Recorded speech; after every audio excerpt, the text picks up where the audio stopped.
Toni, voit aloitella webinaaria kyllä.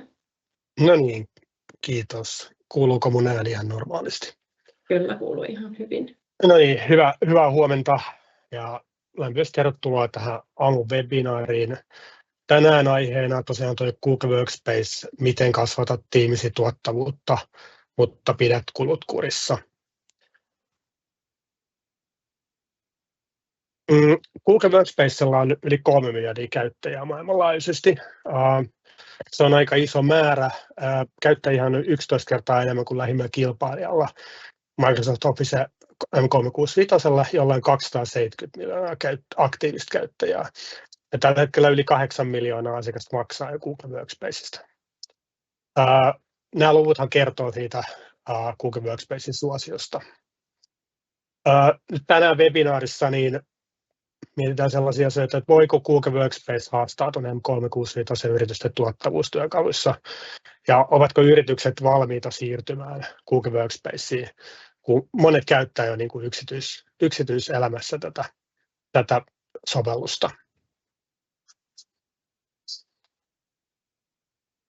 Tosiaan mä olen Toni Sööman ja toimin Crayonilla Google Business Managerilla.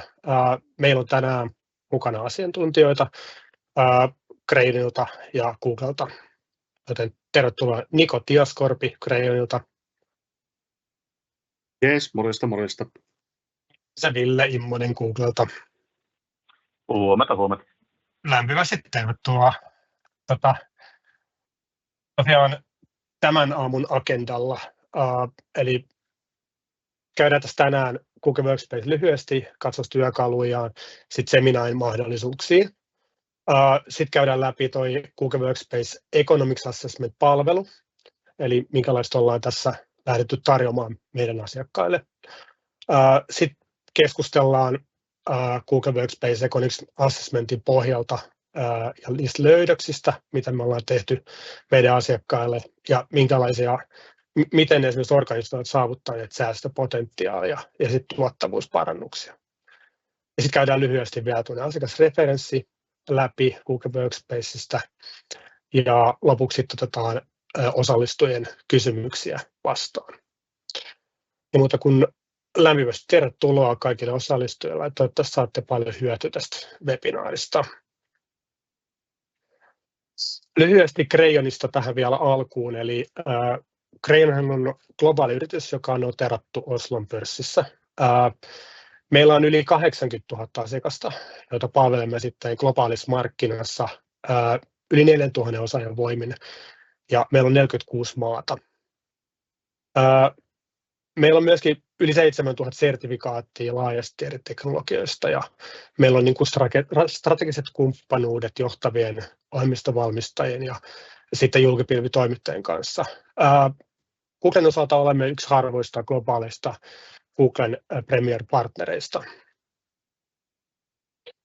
Sitten ehkä vielä nosto tästä niin kuin, nyt hiljattain julkaistusta raportista, eli IDC tosiaan nimennyt Google Workspacein johtajaksi tässä Team Collaboration Application 2024 Vendor Assessment raportissaan, että toteavat siinä raportissaan näin, että Google Workspace on niin tunnettu, että perehdys ja käyttöönotto on helppoa.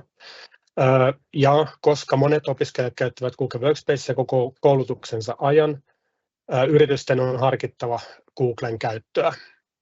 Ja että Googlella on vahva historia integraatioista mahdollista viestien yhteentoimivuudet Chatin, Slackin ja Microsoft Teamsin välillä. No sitten seuraavaksi Ville Immonen Googlelta voisi käydä tuon Google Workspace-esittelyn läpi ja sen hyötyjä. Niin ole hyvä, Ville. Joo, kiitoksia Toni. Ja jos Toni pystyt olemaan se muu sormi siellä levennettynä, niin mä aina sanon, kun mennään eteenpäin. Eli hei, hyvää huomenta omaltakin puolelta ja käydään he vähän läpi sitä niin, että mikä Google Workspace ja miten me Googlella nähdään tämä ekosysteemi. Tuossa niin kuin Toni viittasi, niin tuossa on erinäköiset niin kuin analystitkin ruvenneet enemmän tunnistamaan tätä meidän palveluita ja sitä, miten me erottaudutaan tässä markkinassa. Niin otetaan tämmöinen nopea läpikäynti. Keskitytään tänään kumminkin siihen, mitä Crayon tekee, eli tähän hyvään assessmenttityöhön, mitä he pystyvät toteuttamaan, ja käydään vähän keskustelua siihen loppuun vielä. Niin mennään hei Toni eteenpäin, niin otan vaan seuraavan kalvon. Hyvä, eli jos aloitetaan tämmöisestä näin, jos tutkitaan vielä tätä analystin näkökulmaa, eli tässä on, mitä Forrester teki raportti tässä hiljattain siitä, niin että miten erinäköiset IT-johto näkee sen, että mihin suuntaan palvelukokonaisuudet menee.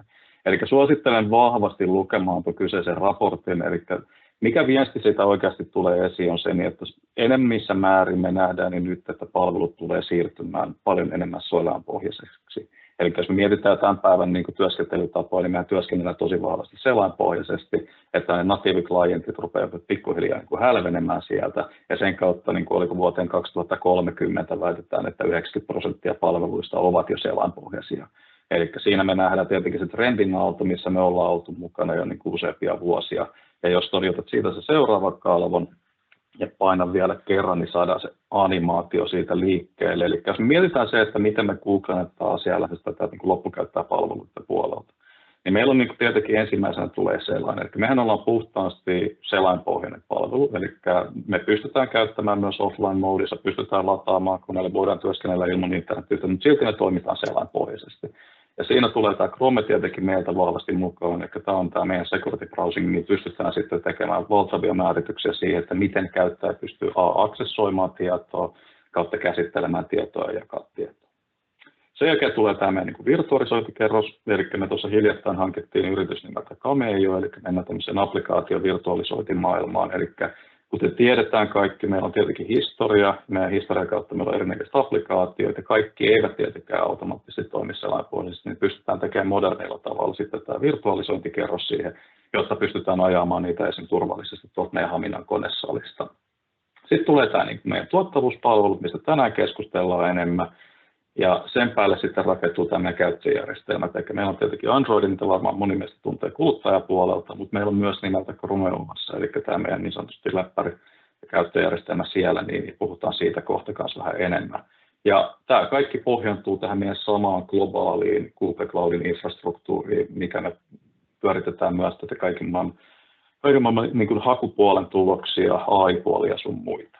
Eli tällä kokonaisuudella me niin kuin pelataan tätä meidän loppukäyttäjäkenttää. Ja jos siitä lähdetään sitten niin se seuraavaa kalvoa, eli miten me sitten erottaudutaan joukostamme, niin mä yleensä tykkään puhua näistä kolmesta asiasta. Eli koska hallinta tapahtuu kaikki yhden pisteen kautta, eli meillä on yksi hallintaelementti, millä me voidaan käydä meidän käyttäjät, meidän ryhmät, meidän laitteet, meidän pääsynhallinnat, niin se, että mitä meidän asiakkaat raportoivat meille, eli palvelupuolelta häviää huomattavasti sitä niin kuin turhaa päivittämistä ja pätsäilyä ja erinäköisiä asennuksen ajamista siihen, niin mitä aikaisemmin on tapahtunut. Eli kun mietitään myös tätä niin kuin kaupallista näkökulmaa asiasta, niin tämä on yksi asia, mikä on tietenkin aina välillä vaikea laskea, koska se on niin kuin ennakoiva, että miten paljon se voisi vähentyä, mutta mitä meidän asiakkaat raportoi meille, niin se on noin 30-40% sitä nykyisestä työmäärästä, mitä käytetään siihen niin sanotusti valojen ylläpitämiseen, niin hävii pois.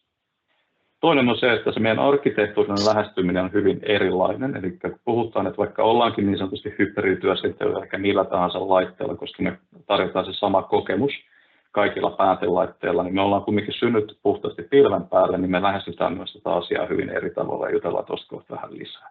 Ja sitten viimeisenä se justiinsa, että se meidän työskentelytavat eikä kokemus on sama, että meillä ei niin kuin poikkea se käyttäjäkokemus siitä niin, että oletko sä millä tahansa päätelaitteella, mobiililaitteella ja kuten Toni tuossa mainitsi myös, niin me ollaan näissä Pohjoismaissa 90% oppilaitoksista, ja tämä meidän tuleva sukupolvi työntekijöitä, niin ne on hyvin pitkälti syntynyt tänne meidän ekosysteemin päälle ja sen kautta myös tuntevat asiat, mutta tuohon nuoruuteen on pakko sanoa sen, että tässä myös yksi analyysi saatiin tehtyä yhden, oliko nyt Forresterin toimesta, niin he totesivat, että yli 55-vuotiaat ovat ne, ketkä kokevat kaikista parhaimman kokemuksen siirtyessä sinne workspacein puolelle. Hyvä, painotko toi vielä seuraavan siitä, niin ja se, mikä tässä vielä ehkä viimeisenä, niin kaikki pohjautuu tähän meidän, että me on AI:lla rikastettu tämä meidän palvelukokonaisuus kautta linjan, eli kun ollaan se samassa infrastruktuurissa, niin pystytään tarjoamaan se läpikotaisin siitä palveluita. Mennään vaan eteenpäin. Hyvä, eli vähän toista, mutta silti sama asia, eli se hallinnan puolelta meillä on se selain, millä pystytään hallitsemaan pääsyn oikeutta, voidaan määrittää erinäköisiä politiikkoja siihen, että voidaan sanoa, että ihmiset saa tulla tietystä IP-avaruudesta tai tietystä geolokaatiosta tiettyinä kellonaikoina saavat päästä tiettyihin palveluihin käsiksi silloin, eikä voidaan tehdä hyvin niin kuin laajoja määrityksiä siihen, että kuinka palveluita voidaan käyttää kuten sanoin aikaisemmin, kaikki on verkkopohjaisia sovelluksia, eli sen kautta pystytään niin päästä laitteella kuin laitteella käsiksi sinne. Ja meidän Chrome-laitteet, koska ne ovat niin sanotusti read-only-laitteita, niin niihin ei käytännössä pystytä asentamaan mitään haittaohjelmia, vaan kaikki tapahtuu sen selainpohjaisesti. Hyvä, mennään eteenpäin. Ja sitten tässä tietoturvapuolelta, eli kuten sanoin, niin me kun ollaan rakennettu ja synnytty sinne pilven päälle, niin me niin nojataan vahvasti tähän niin Zero Trust niin lähestymiseen. Eli meillähän on siis sellainen, että miten me käsitellään dataa, miten me käsitellään pääsyhallintaa, niin vähän poikkeaa ehkä mitä kilpailijat tekee. Eli mehän ei niin kuin Googlella me esimerkiksi ei tallenneta minkäännäköistä ploppitietoa. Tarkoitan ploppilla nyt sitä, että jos vaikka Toni lähettäisi mulle sähköpostia, niin me ei tallenta sitä sähköpostia itsessään sellaisena datana jonnekin palvelujen kummalle. Vaan mitä me tehdään, niin me aina hajotetaan tämä kyseinen data vähintään 6 osaan, me kryptataan ne 6 osat omilla avaimilla. Tämän jälkeen me pirstaloidaan se jälleen kerran 6 eri lokaatioon, mitkä me kryptataan eri avaimilla jälleen kerran. Mitä tämä tarkoittaa on käytännössä sitä, niin että jos sikäli joku haluaisi päästä asiakkaan dataa käsiksi, niin heidän pitäisi löytää nämä kaikki 12 sijaintia ja 12 kryptausavainta, ja heidän pitäisi pystyä ne kaikki hoitamaan samanaikaisesti, jotta pääsisi dataan käsiksi. Eli meillä on aika kehittynyt se meidän puoli siitä, niin että miten me tehdään erinäköistä datasuojausta, ja sen takia me tänä päivänä, mistä ollaan ylpeitä, on se, että meillä on 0 tunnettua hyväksikäytettyä sovellussaavuttavuutta sekä 0 raportoitua kiristys- tai virushyökkäystä koskaan. Eli jos puhutaan näistä Chrome-laitteista, niin tähän päivään mennessä kertaakaan näihin ei ole pystytty pääsemään käsiksi. Ja se johtuu ihan puhtaasti sitten meidän arkkitehtuurista lähestymisestä siihen, niin kuinka me suojataan se ympäristö, miten me salataan se, miten me tehdään juuri se, että sinne ei päästä kirjoittamaan mitään sinne käyttöjärjestelmän tasolla. Ja sen kautta nämä Chrome-laitteet on tullut hyvin suosituksi tällä hetkellä eri asiakaskentissä, että koska ne on hyvin simppeleitä, ne on hyvin suoraviivaisia ylläpitää ja sen kautta niin kuin helppo myös niin kuin toteuttaa sen niin kuin implementaation puolella. Hyvä, mennään vaan eteenpäin. Yes, eli kuten sanoin, niin samaa käyttökokemusta pystytään tuomaan myös ne niin kuin vanhat applikaatiot tyyliin. Toimitaan, niin kuin, että me Googlena uskotaan vahvasti siihen, että se työskentelytavat itsessään on sellaisia asioita, mihin me halutaan sijoittaa aina, kun me asiakkaat siirtyy yli. Eli mä aina sanon sitä, että nämä ei ole teknisiä projekteja, ne on enemmän muutosprojekteja. Ja kun tehdään muutosta, niin se aina koskee ihmistä. Eli jos lähdetään muuttamaan työkaluja, niin mä uskon, että kuulijakunnastakaan kukaan ei halua vaihtaa sähköpostia vaan sen takia, että vaihdetaan sähköpostia.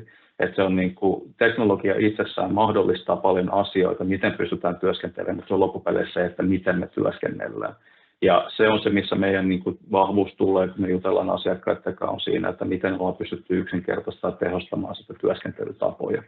Eli sieltä puolelta aina tykkää vahvistaa sitä, että vaikka me tänäänkin keskustellaan kaupallisista puolista, niin se tietenkin se muutosmatka on aina se niin kuin pääasia, mihin me halutaan fokusoida.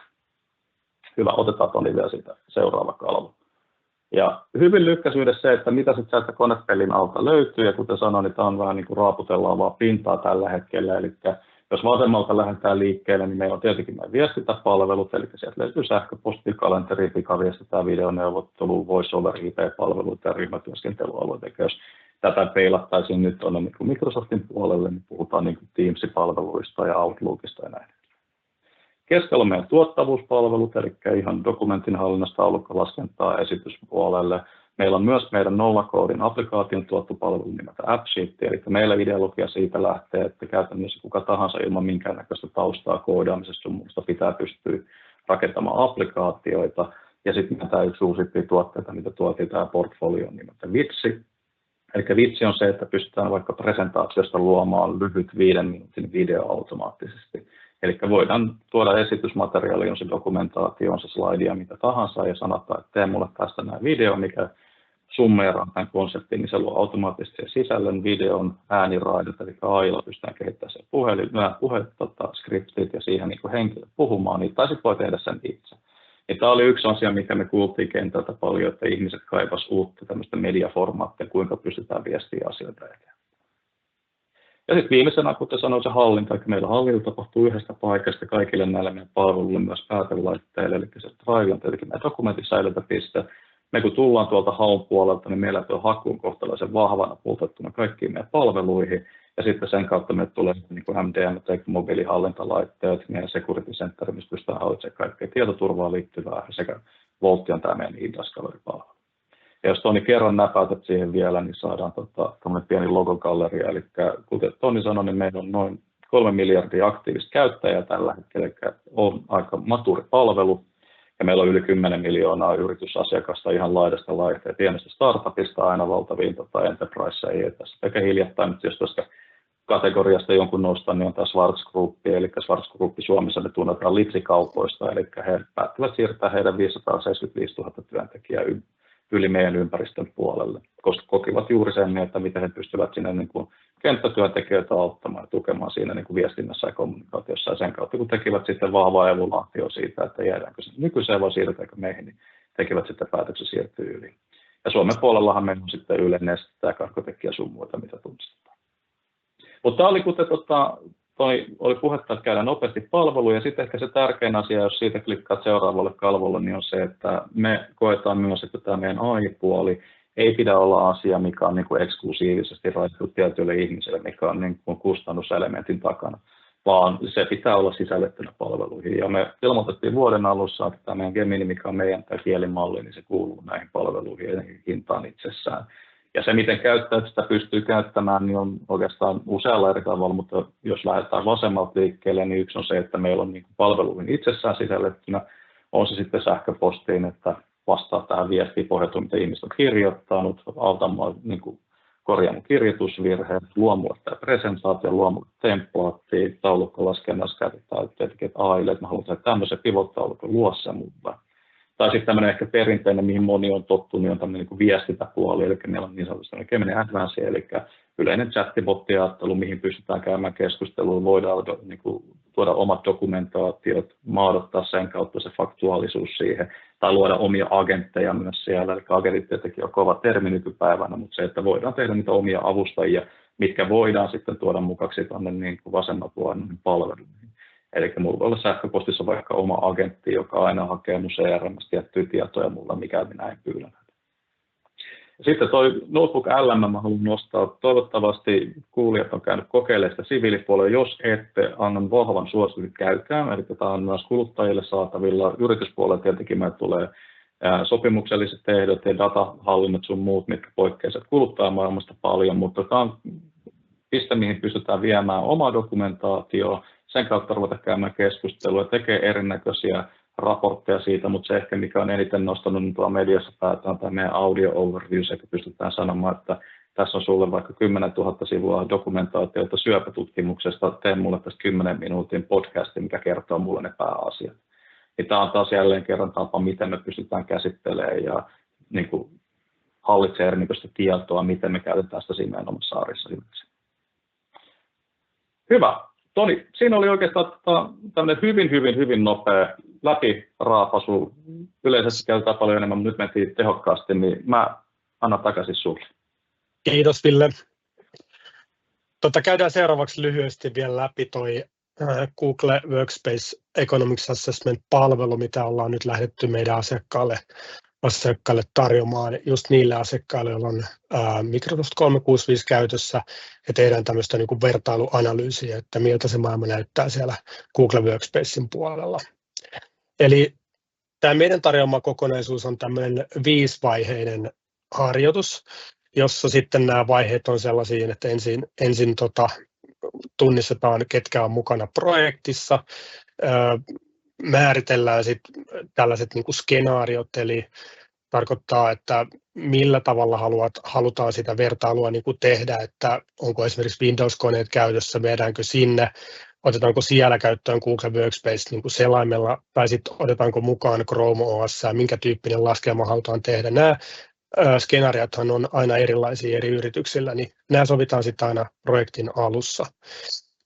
No sitten kerätään tuo tieto, eli tyypillisesti voidaan toimia myöskin niin, että asiakas toimittaa meille Excelissä kaikki tiedot sitten niin kuin lisensseistä, tai sitten voidaan laittaa tämmöinen niin kuin rajapinnasta kutsua ja hakea sitten tiedot sieltä automaattisesti.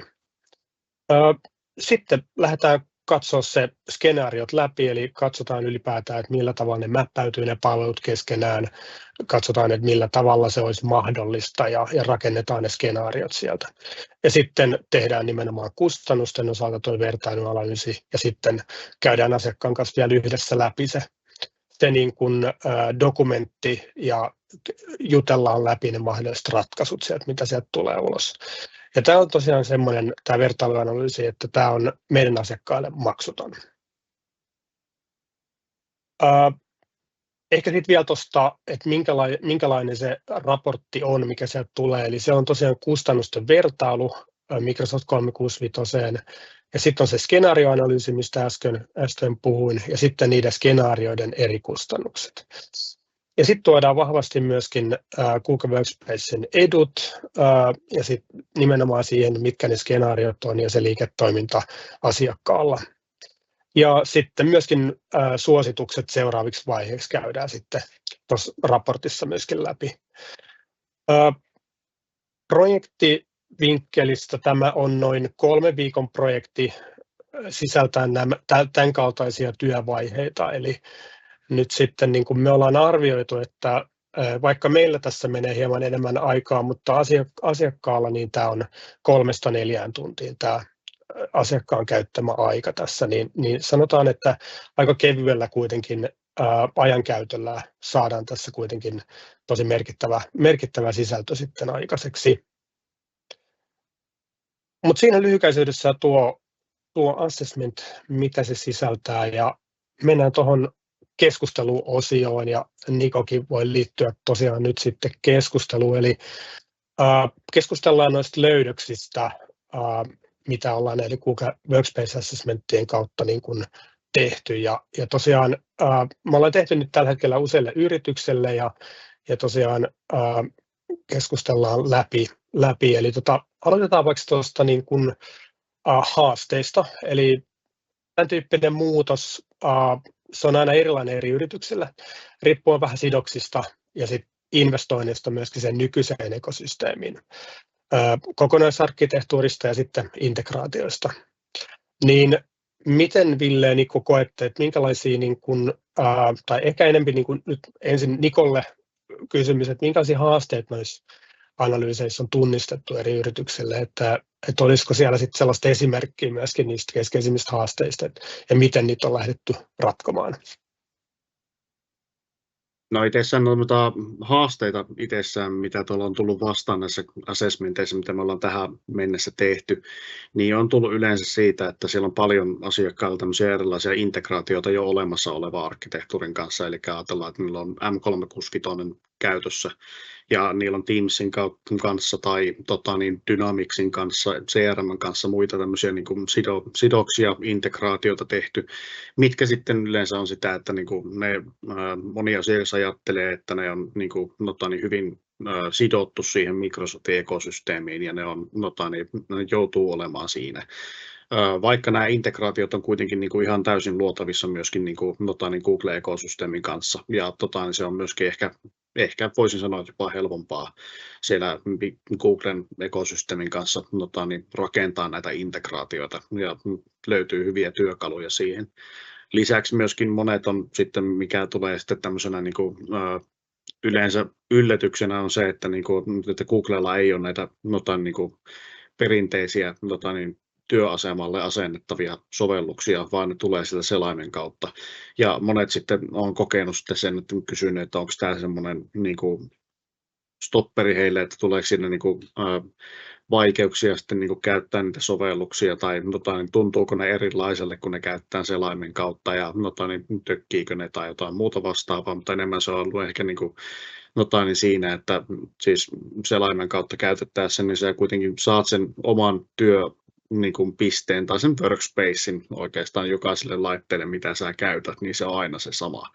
Niin siinä mielessä se tulee se loppupeleissä se voitto sieltä mukana, koska silloin sua ei ole sidottu laitteeseen enää siihen samaan laitteeseen. Ja sä saat kuitenkin sen oman työtilan jokaisen paikkaan käyttöön. Ja voi sanoa ihan kokemuksen syvällä rintaäänellä, että ne työkalut, mitä siinä vertaa vaikka Officeen, Exceliä ja Googlen Sheetsia, niin ihan yhtä lailla toimii ja pääsee jopa nopeammin käsiksi noihin omiin faileihinsa sitten.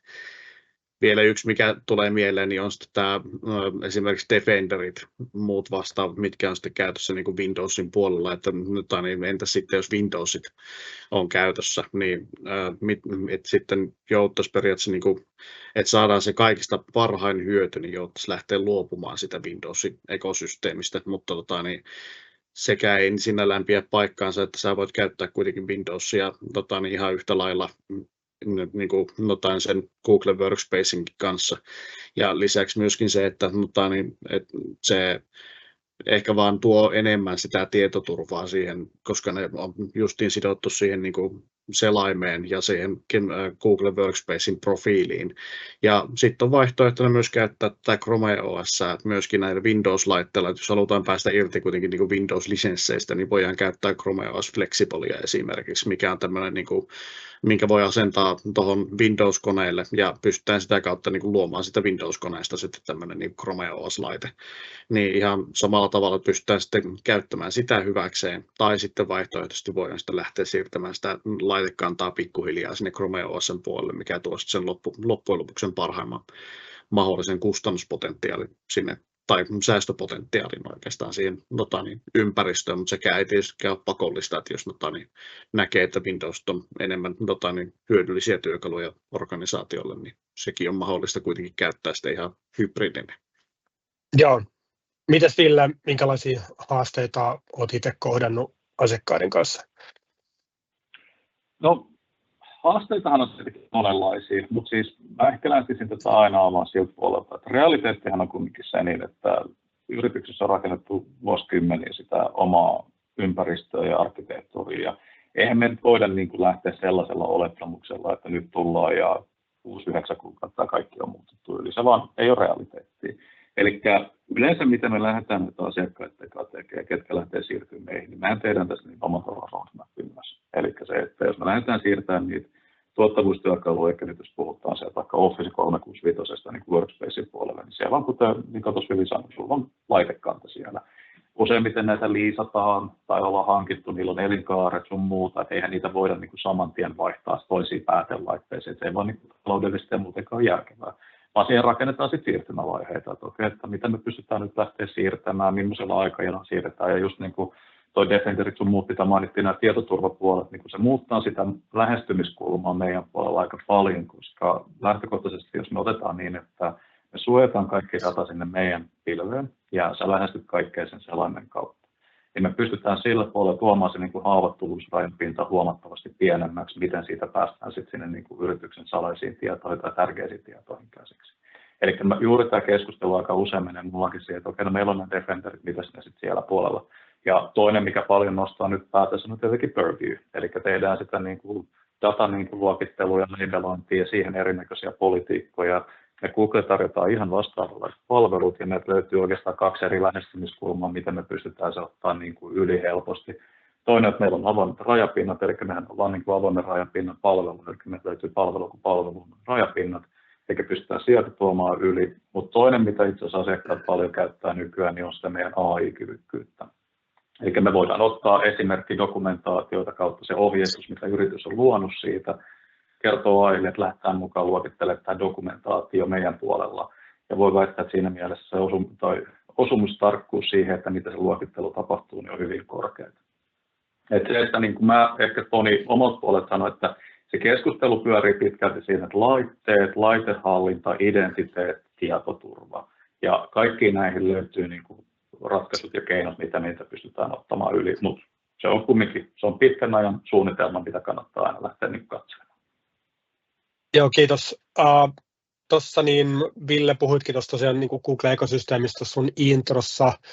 Ehkä haluaisin sellaisen kysymyksen vielä tietää, että just nimenomaan muutosta kun ajattelee, niin sitten kun me tehdään nyt niin kuin assessmentteja nimenomaan niin kuin tuottavuustyökaluihin, ja totta kai me raportissa otetaan niin kuin kantaa myöskin siihen niin kuin kokonaisuuteen, että minkälaisia mahdollisuuksia, mutta jos sä vielä tiivistäisit, että jos mietitään Google-ekosysteemiä, niin se roolia ja miten se tukee sitten tässä tämän tyyppisessä muutoksessa, niin mitkä ne olisi?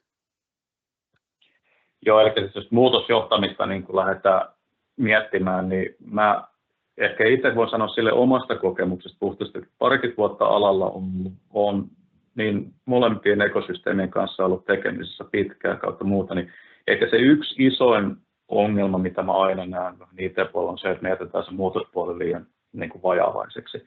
Me tehdään ohjeistuksia, me tehdään dokumentteja käyttäjille ja todetaan, että nyt he varmaan osaa, miten käytetään. Ja kuten me tiedetään kaikkeen, me ollaan varmaan eletty omassa arjessa sitä, että on tuotu uusia palveluita käyttöön, on se ERP ja sun muita, ja sitten mietitään, miten virussa tämä toimii. Niin se muutoshallinnan tärkeyttä ei voi niin kuin väheksyä. Et mä sanon, että näistä meidän projekteista, niin jos se on 30% tekniikkaa, 30% prosesseja, eli se, että miten ihmiset tekee asioita, miten tänä päivänä kulkee reintegraatiot, niin 35% kautta 40% sitten siihen loppuun tulee puhtaasti sit muutoshallinnasta. Ja se ei ole niinkään sitä niin, että mistä mä löydän tämän toiminnallisuuden, vaan se on enemmän ehkä sitä niin, että ymmärretään, että okei, että miksi me muututaan, miksi me halutaan muuttaa tätä, miten me muutetaan sitä meidän työskentelytapoja, miten me pystytään sen kautta miettimään, miten me yrityksenä toimitaan eri tavalla. Et mä itse tykkään Vehviläisen Mika, eli vanha Cargotecin toimitusjohtaja, joka usein siteerataan, eli silloin kun Cargotec päätti siirtyä meidän palveluiden puolelle, he tekivät myös organisaatiostrategiauudistusta, missä he halusivat muuttua yrityksenä siellä markkinoissa, ja silloin käytiin sitä keskustelua, että halutaanko lähteä vai eikö haluta lähteä Googlen kelkkaan, niin muistan Mika vaan silloin totesi hyvin, että jos me ei uskalleta itse muuttua, niin miten te luulette, että me pystytään muuttamaan markkinaa? Ja siitä tuli semmoinen mantra, mikä sitten seurasi se koko muutosmatkan läpi. Eli sen takia mä aina halusin sitä vahvistaa, että se on isompi asia, kun puhutaan siitä muutoksesta. Se on enemmän se, että miten me voidaan sijoittaa henkilökuntaa, kun nähdään se semmoisena negaationa, että meidän ihmiset ei osaa käyttää palveluita. Kiitos Ville. Otetaan seuraavaksi tuosta tietoturvasta vielä. Kävit sitäkin tuossa aika hyvin läpi ja sitä lähestymistä, mutta ehkä tuon muutoksen kautta vielä, miten kuvailisitte tuon Google Workspacein tietoturvaa yritykselle, joille niin kuin Microsoftin tietoturvapalvelut ovat niin kuin tutumpia, ja sitten ehkä Nikolle, että noiden sitten tehtyjen analyysien pohjalta, niin minkälaisia aiheita sieltä tietoturvasta on niin kuin noussut, jos Ville aloittaa vaikka. Joo, eli jos me katsotaan sitä, kuten mainitsin tuossa aikaisemmassa, että meidän tietoturvalähestyminen on siihen, että mehän halutaan ottaa se mahdollisimman minimiin se rajapinta siitä, niin että miten päästään meidän palveluita. Se on se sitten aina ihan meidän niin kuin sähköpostipalvelut, on se meidän laitekannat sun muuta.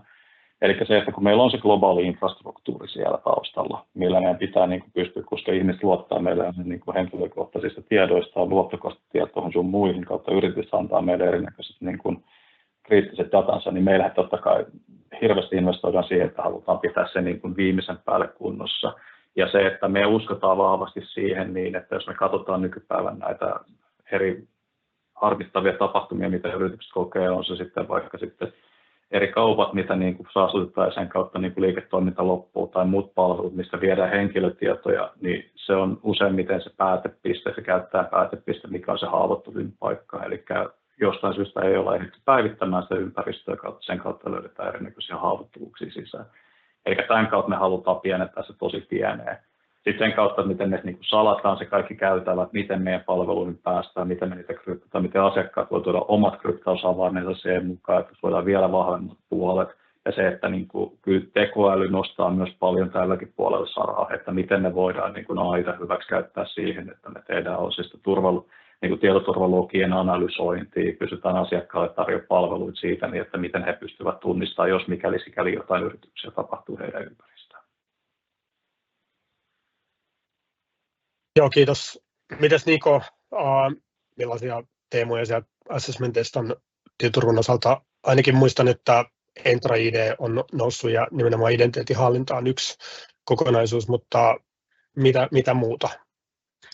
Joo, no oikeastaan lähinnä on ollut sitä, että ei olla ehkä hirveästi vielä tiedetty, että millä tavalla toi niin identiteettihallinta ja Entra ID ja muut niin menee keskenään tuossa Google-ekosysteemissä, eli niin mitä pystytään esimerkiksi käyttämään niin noita identiteettejä, niin samoja identiteettejä, mitä tälläkin hetkellä yrityksellä on, niin Googlelta löytyy hyvät työkalut ja myöskin Microsoftin puolelta löytyy hyvät työkalut siihen niin federaation tekemiseen näiden Entra ID ja Google Workspacein välillä, joka tarkoittaa silloin sitä, että se on hyvinkin vaivatonta siirtää niitä käyttäjiä sinne identiteetin hallintaan sinne Googlen puolelle, joka sitten mahdollistaa sille Googlen puolelle sitten noiden erilaisten ryhmien tekemisen ja ryhmien luvitukset ja muut vastaavien niin kuin konfiguraatioiden tekemisen.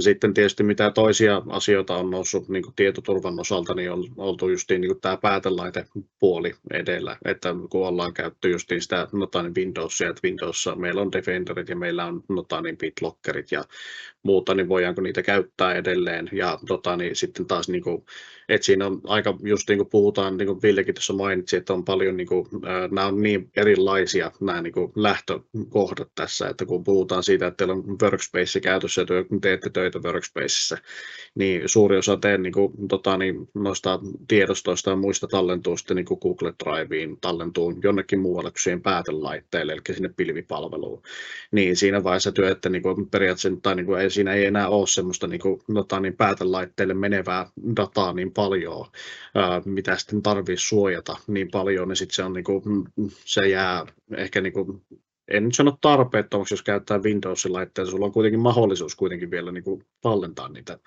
tiedostoja sinne niin kuin Windowsin laitteille ja muuta, mutta niin justiin se, että sen niin kuin merkityksellisyys kuitenkin laskee, että tarviiko sitä laitetta niin kokonaisuudessaan kryptata ja tarvitaanko siihen niin kuin, kauhean iso malware-suojausta tai muuta. Totta kai se on hyvä niin kuin olla siellä, mutta justiin esimerkiksi niin kuin, Chrome OS tulee esimerkiksi malware-suojaus myöskin mukana, mutta niin se kuitenkin joka tapauksessa ne kaikki tiedot ja ne sensitiiviset datat niin säilytetään siellä niin kuin, Google-identiteetin alla ja siinä pääsy on suhteellisen vaikeaa tuolla menetelmällä, mitä Google siihen tuo. Et siinä on se Zero Trust-malli ja sitten myöskin nämä kryptaukset, mitkä on suhteellisen voimakkaita, niin niitä on vaikea lähteä sitten purkamaan, vaikka siihen koneelle itsessään pääsisikin. Joo. Sitten kysymys tuosta ylläpidosta. Se on, me tuossa assessmentissa tietysti vertaillaan niin kuin, niitä skenaarioita ja tietysti siinä niin kuin kuvataan sitä niin kuin muutosta muutenkin, mutta jos miettii niin kuin ylläpidon ja käyttökokemuksen vinkkelistä, niin millä tavoin Google Workspacein siirtyminen sit vaikuttaa tähän, niin kuin, kun tämä on kuitenkin muutos myöskin IT-osastolle, että onko siitä esimerkiksi esimerkkiä, että nyt ollaan puhuttu, että voidaan käyttää sitä, että vaikka se on Windows-käyttöjärjestelmä ja sitten tai yritys ottaa käyttöön niin kuin Chrome OS-käyttöjärjestelmän, niin minkälaisia niin kuin löydöksiä tuosta niin kuin assessmentin kautta on tullut tähän? No muutamia semmoisia kohtia, mitä tuossa itsessään on huomannut, niin on se, että niin se käyttäjän hallinta itsessään on suhteellisen helppoa, koska ne on kuitenkin, niin kuin, sä voit edelleen käyttää sitä sun omaa AD:ta siihen niin kuin käyttäjän hallintaan. Ja niin kuin sä oot tottunut sen tähänkin asti tekemään. Ja sitten lisäksi myöskin se niin kuin itsessään ylläpito, niin sä pystyt hallitsemaan niitä kaikkia laitteita myöskin niin kuin Googlen päässä ihan samalla tavalla, kun sä käytät esimerkiksi Intunea tai SCCM, niin sä pystyt niitä käyttämään niin kuin, kuitenkin niin kuin Googlen työkaluilla niin melkeinpä samanlaisesti kuin sä tällä hetkellä teet. Että sä voit tehdä laitehallintaa, sä voit tehdä käyttäjän hallintaa. Sitten jos puhutaan käyttäjän niin kuin käyttökokemuksesta, niin se on hyvinkin yksinkertainen siinä vaiheessa, kun se niin kuin itsessään se Workspace-migraatio on tehty, että sulla on se M365, sulla on siirretty ne käyttäjät sinne Googlen puolelle, niin siinä vaiheessa sulla alkaa sitten olla se, että sun niin kuin loppukäyttäjien se käyttöönotto on vaan kirjautua sisälle ja lähteä tekemään niitä töitä. Tietysti niin kuin tuossakin tapauksessa on, niin kuin, tulee niin kuin se, että se isoin homma on periaatteessa se siirto sieltä M365 sinne O365, sinne tuonne Google Workspaceen. Että sen jälkeen, kun se migraatio on tehty, niin periaatteessa niin kuin se loppukäyttäjien pään, niin ne pystyy lähteä tekemään sitä työtä, mitä ne on tehnyt, mutta niin siinä on sitten niin kuin, migraation aikana toki niin kuin, tarvitaan erilaisia niin kuin, assessmentteja ja muita, että sä pystyt oikeasti saamaan sen kunnon näkymän siihen, että millä tavalla se niin kuin, migraatio tulee tehdä niin kuin, mahdollisimman tarkasti ja niin, että ne käyttäjien laitteet ja käyttäjien niin kuin tiedostot ja niin sähköpostit ja kontaktit ja muut, niin on mahdollisimman lähellä sitä, mitä ne oli aikaisemminkin. Että se hyvä suunnittelu, hyvä migraatio tuo sen helpon niin käyttökokemuksen kyllä sinne käyttäjien päähänkin. Kiitos Niko. Mites Ville, onko sulla kommenttia tähän? Mainitsit siinä nimenomaan tuosta ylläpidosta ja yhdestä paikasta hallitaan, niin millaisia mun ajatuksia? mielestä kyllä veti aika hyvin pajattu tyhjäksi, että tuohon ei kyllä hirveästi enää niin kuin lisättävää tule itsessään. Että ehkä sen verran justiinsa vaan just, että painotan ehkä mitä Niko äsken sanoi, että meiltähän löytyy siis meidänkin puolelta palvelut, pystytään niin integroitumaan, on se sitten Entra ID tai on-premise AD, eli sen kautta pystytään se identiteetti tuomaan yli siitä kautta. Totta kai ymmärretään sekin myös, että se identiteetin hallinta on kytketty moneen paikkaan.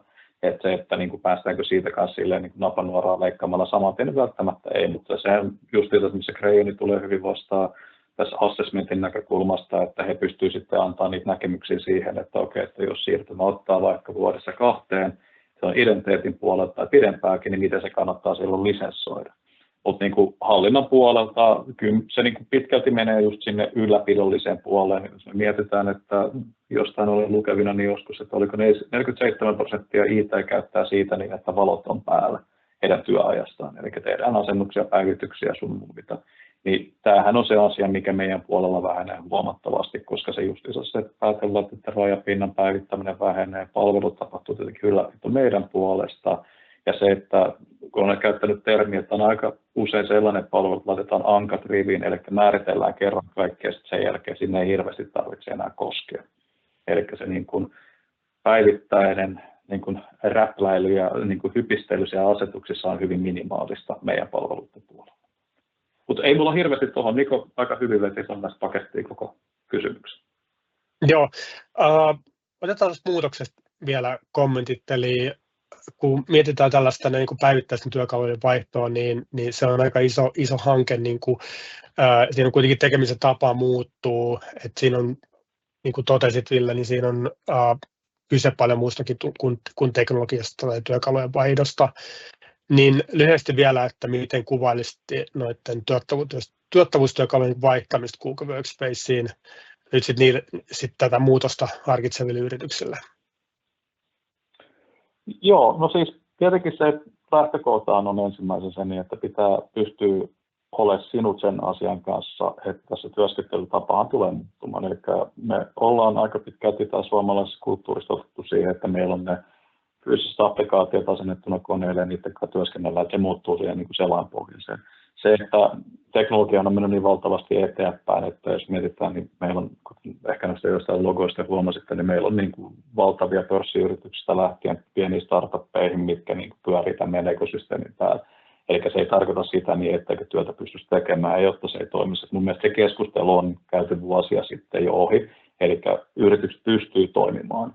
Mutta se on enemmän siinä, että me pystytään lähteä ohjaamaan ihmisiä siihen, että miten he työskentelevät ja miten me lisätään sitä läpinäkyvyyttä ja sitä yhteistyötä siihen. Niin, koska jälleen kerran, kun me ollaan siellä sellainen puolella, me ollaan pilven puolella, niin yksi, mitä mä aina tykkään muistuttaa, että meidän palvelusta ei löydä tallennusnäppäintä. Meillä ei ole erikseen sellaisia olemassa, vaan joka ikinen näppäimen lyönti tallennetaan automaattisesti meidän puolelle. Ja se, että tietenkin historiointi löytyy sillä samalle tasolle, että jos mikäli jotain pitää palauttaa, niin pystytään palauttamaan ja tekemään versioita. Ja se, että voidaan työskennellä saman aikaan. Ei lähetellä liitteitä, jaetaan ennemmin noin pisteitä, mistä käydään asioita tekemässä. Niin se muutoshallinta, niin se on niin moniulotteinen siinä, että kun se menee sinne viestintään aina, että hei, miksi me tätä tehdään, eikä sen niin kuin kirkastaminen niin kuin henkilökunnalle, miten me löydetään ne uudet tavat työskennellä, miten me tunnistetaan ehkä sellaiset prosessit, mitkä tällä hetkellä ei toimi ja miten me voidaan niitä lähteä tehostamaan. Ja se teknologia on siellä elementtinä, mikä vaan tukee sitä muutosta. Sen takia me aika usein nähdään, että meidän hankkeessa, että se niin kuin henkilöstöhallinta ja niin kuin strategia on vahvasti mukana projektia, koska sen kautta nähdään myös sitä tapaa, että hei, miten me voidaan lähteä muuttaa tätä työskentelytapoja ja yrityksen kulttuuria itsessään.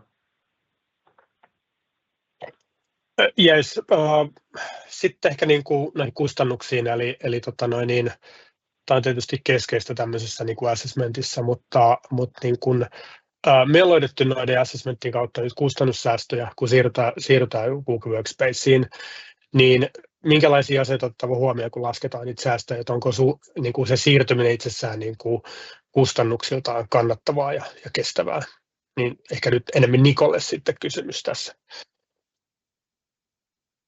Joo, Googlen puolella ehkä niin kun puhutaan näistä kustannuksista, niin lähdetään ehkä niin kuin, kun lähdetään miettimään tätä niin kuin itsessään sitä tai kustannusrakennetta, niin se, että kun Microsoftin puolella se menee taas niin, että sulla on yleensä sielläkin jonkin sortin profiilit niille käyttäjille olemassa, esimerkiksi sulla on niin kuin normaaleja toimistotyöntekijöitä, sulla on sitten niin kuin myöskin niin kuin, esimerkiksi ulkoisia työntekijöitä tai sitten sulla on semmoisia työntekijöitä, joilla on jaettuja laitteita, niin nämä on yleensä semmoisia, niin mitkä tulee ainakin IT-hallinnassa vastaan todella monesti, että niin kuin halutaan tiettyjä lisenssiprofiileita esimerkiksi niin kuin tietyille henkilöille. Ja niin tämä tulee sitten vastaan sitten, Microsoftin ekosysteemissä useasti, että niin vaikka sä saat sen profiloitua vaikka silleen, että sulla on käyttäjiä, jotka käyttää F1-lisenssiä, jotka tarvitsee vain sähköpostiin pääsyn, niin sä joudut silti hankkimaan niille esimerkiksi vaikka niin kuin F5-lisenssin, jotta sä saat sen niin kuin security-ominaisuuden siihen päälle. Kun näissä taas Googlen puolella, niin se on niin kuin enemmän siitä, että silloin sä pääset oikeasti tekemään sitä profilointia niin, että esimerkiksi Enterprise Plussa on niille henkilöille, jotka käyttää, niin kuin tekee sitä toimistotyötä, tarvii sen niin kuin kaikki tuottavuustyökalut käyttöön.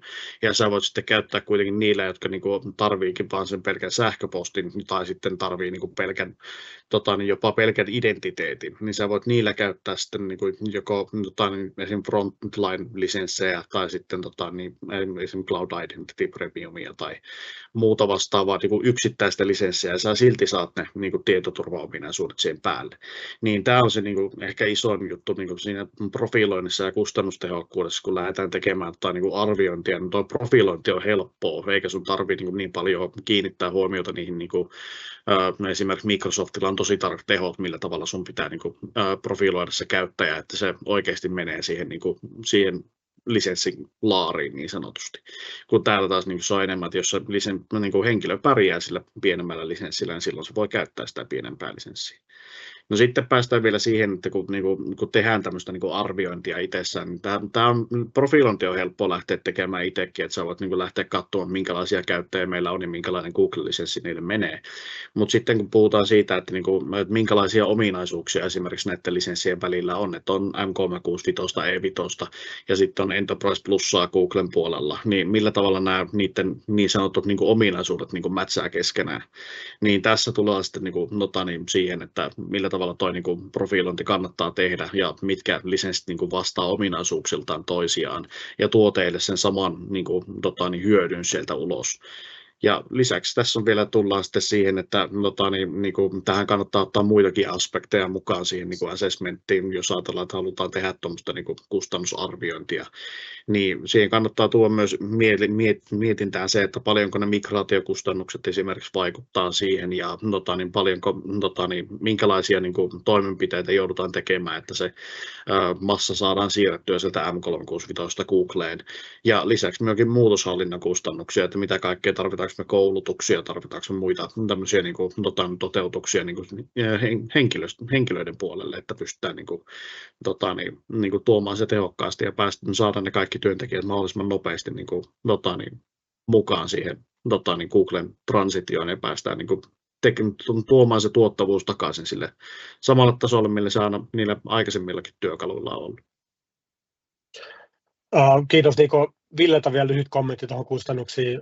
Nyt ollaan puhuttu tässä Google Workspaceista, niin tietysti ekosysteemi varmasti tarjoaa, kun me verrattuna sit siihen, että ollaan hybridiympäristössä, että on kummatkin ympäristöt käytössä, niin niitä hyötyjä varmaan tulee sitten ekosysteemistä, niin onko sinulla siihen joku kommentti? Joo, siis jos kustannuksia lähdetään itse katsomaan, niin kuin sanoin, lisenssointi on tietenkin yksi asia, että meillä tuo lisenssointi on kohta suoraviivasta, meillä on käytännössä 6 lisenssiä ja sen pohjalta mennään. Meillä ei ole erikseen tietoturvalisenssiä, meillä on erikseen AI-lisenssiä, meillä on yksi lisenssi, mikä meidän puolelta pitää kattaa ne palvelut, mikä nykypäivän standardit olettaakin tai mitä yritykset vaativat, niin me ei haluta lähteä tätä ihmisten päätä sekoittamaan. Se on yksi juttu, eli suoraan se, että mitä pystytään lisenssointi hyötynä tekemään säästöjä. Sitten on tietenkin se työn tekemisen kustannus, eli miten pystytään vähentämään sitä operatiivista kustannusta, on se sitten suoraan omaa henkilökuntaa tai alihankittua henkilökuntaa, että mitä sieltä saadaan hyötyjä. Ja sitten jotenkin viimeisenä tulee se, että miten me pystytään tehostamaan se työskentelytapoja ja miten me tunnistetaan sitä, että tehdään asioita eri tavalla, miten meidän ihmiset säästää, henkilökunta säästää aikaa. Et nyt tuossa keskimääräinen, mitä me kuullaan tuossa raportin puolelta asiakkailta, ketkä on esimerkiksi aika vahvasti rovannut sisään, ne sanoo, että keskimäärin 25 minuuttia per päivä säästetään siinä, että otetaan AI siihen niin kuin normaaliin arkeen. Että jokainen voisi tehdä sen oman matikkalasku siihen oman organisaation, että jos mikäli tämä tapahtuisi siihen omaan resurssiin, niin millaisia niin kuin aikasäästöjä kautta kaupallisia säästöjä siltäkin puolelta tulee. Mutta ehkä tuohon se nopea vielä loppuun, Toni, on se, että kuten sanoin, niin siis totta kai me ymmärretään sekin puoli, että niin, sä voit vetää kovalla kädellä ison projektin ja lähdetään vahvasti muuttamaan kaikki. Se on mahdollista, sitä on tehty, se onnistuu.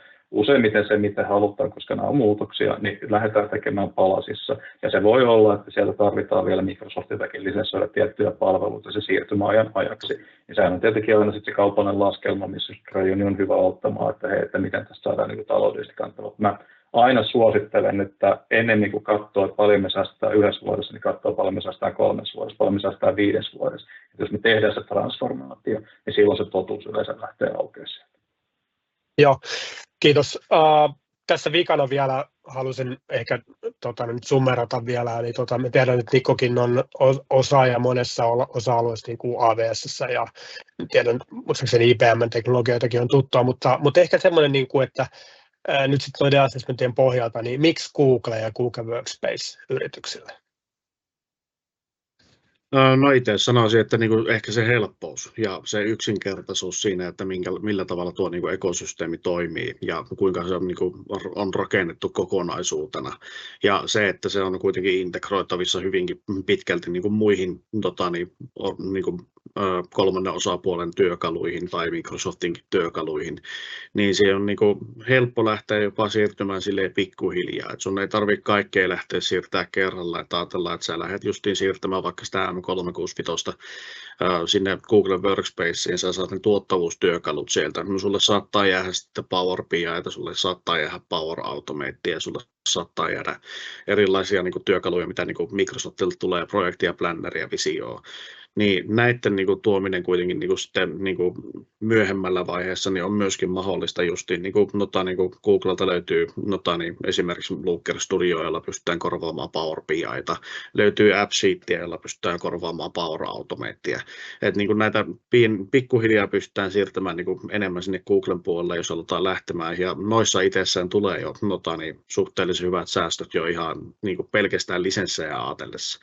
Ja jopa parempia integraatioita. Esimerkiksi Looker Studiosta niin voi sanoa, että siihen niin pystytään niin integroimaan enemmänkin noita datalähteitä kuin pelkästään mitä Power BI:nkin pystyy, mutta niin siinä niin kuin, sanoisin, että Looker Studiossa on paremmat integraatiomahdollisuudet.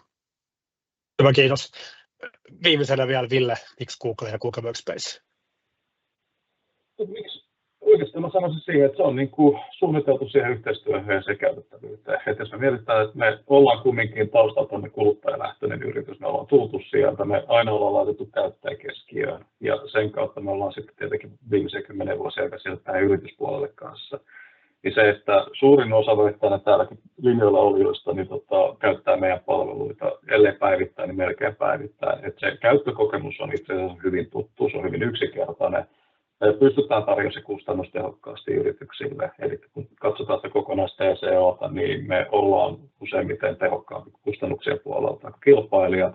Ja kyllä mä niin kuin siihen painotan siihen, että se tekoäly tulee, mutta meidän tekemistä paljon tulevaisuudessa. Sitä ei voi väistää, se tulee tapahtuu ja se, mä en jotenkin itse ymmärrä sitä, että minkä takia se pitää olla erikseen niin kuin laskutettava elementti yrityksille, koska silloin me ruvetaan luokittelemaan ihmisiä eri kategorioihin. Että kyllä meidän pitää niin kuin pystyä ruveta tarjoamaan meidän kaikille henkilökunnille se mahdollisuus, mitä he pystyvät sitä omaa arkeansa parantamaan. Että kyllä se niin kuin helpompi hallittava, kustannustehokkaampi, käyttäjät rakastaa niitä palveluita, niin se on ehkä se meidän suuri erottajatekijä, miksi yritykset meidät valitsevat. Hyvä. Kiitos. Tämä on hyvä päättää ja tosiaan kello lähenee tuossa 10, muutama minuutti vielä aikaa, niin tässä kohtaa kiitos kaikille linjoille oleville. Nyt voisin ehkä Elisalta kysyä, että onko tullut kysymyksiä tuonne kuulijoilta? Joo, on tullut. Kiitos kaikille puhujille. On tullut yksi kysymys, joka kuuluu, että mitä teknologiaa Google käyttää Citrixin sijaan etätyöpöytä tai sovelluskäyttöön, kun tarvitaan pääsyä on-premise-sovelluksiin esimerkiksi terveydenhuollossa? Joo, mä voin ottaa tuonne. Eli mehän niin kuin sinänsä tullaan Google, me ei lähdetä sitä niin karsia, se voi olla Citrix, se voi olla mikä tahansa niin kuin virtualisointialusta, mutta niin kuin Cameo on nyt se, mikä me hankittiin, ja sehän niin kuin lähtökohtaisesti pystytään asentamaan esim. Meidän Haminan konesaleihin. Ja sieltä pystytään sitten joko tekemään suoria interconnecteja kumppaneiden konesaleihin tai muihin toimijoiden konesaleihin, missä se itse tässä tapauksessa se applikaatio data sijaitsee. Eli tietenkin tämä yksinkertainen vastaus on aina monimutkainen vastaus, eli aina pitää ymmärtää tietenkin taustat, että pystyy antamaan sen viimeisen vastauksen, mutta näin me ollaan toimittu muissa asiakkuuksissa. Eli sieltä pystytään rakentamaan omia delegoituja putkia ja yhteyksiä sitten niin kuin tiettyihin datalähteisiin. Mutta Cameo on sellainen, että me itse suosittelen, että jos on teille vieras, tutustukaa. Se on tosi mielenkiintoinen lähestymistapa, miten me lähestytään vähän tätä applikaatiovirtualisointia. Ei niinkään työpöytävirtualisointia, vaan applikaatiovirtualisointia. Hyvä. Oliko Elisa lisää kysymyksiä vielä? Ei ollut sitä enempää kuin tämä yksi. Okei. No sitten me lähdetään päättelemään. Eli lyhyesti, eli jos nyt sitten linjoilla olevia yrityksen edustajia kiinnostaa tämä Google Workspace Assessment, niin rohkeasti meihin yhteyttä, niin lähdetään kartoittamaan, minkälainen se skenaario on, ja tehdään teille tosiaan se maksuton analyysi, ja siitä lähtee sitten Google-matka liikkeelle. Tässä kohtaa kiitoksia Niko, kiitoksia Ville, kiitoksia Elisa, Crayon kiittää, ja kaikille erittäin hyvää viikonloppua.